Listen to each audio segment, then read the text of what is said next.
National Australia Bank is cutting 1,400 jobs from its UK operations in an effort to save £74 million. The cuts are being made at its Clydesdale and Yorkshire banks, which it owns.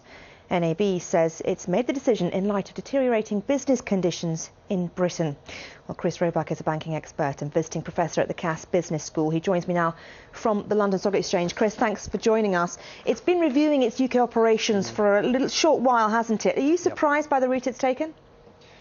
Not particularly. People need to understand that this has happened primarily because before the financial crisis, when there was plenty of money about, many organisations, not just banks and building societies, but all sorts of organisations, expanded their businesses into areas that were not core business and into geographies and places that were not their core.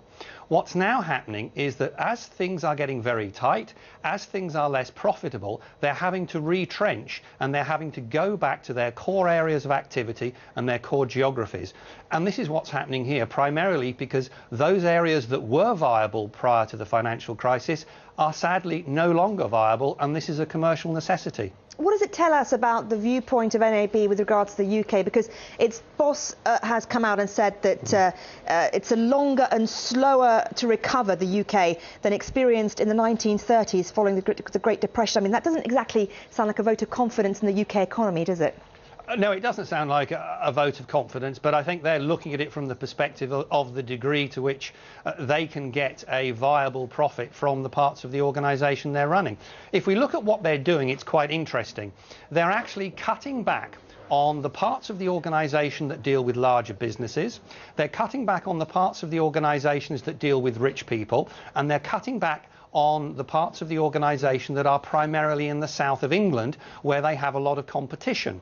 So they're going back to their core roots in Yorkshire and Clydesdale and focusing on delivering building society services to local people. And that makes perfect sense because that's what they're good at. I mean, we have heard that NAB apparently rejected the option of selling Clydesdale and pulling out the UK altogether, selling it to NBNK. Was that a mistake, do you think? It depends which way you look at it. From one perspective, you could say that it's actually a vote of confidence in both the UK and Clydesdale and Yorkshire, in that they are prepared to stay in UK and not effectively run away. But I think that, you know, the key challenge here is also, in my view, the key test of an organisation is the way it deals with people that have to leave.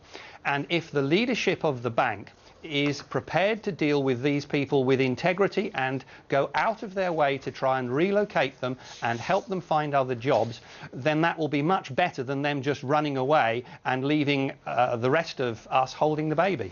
OK, Chris Roebuck, good to talk to you. Thank you very much indeed.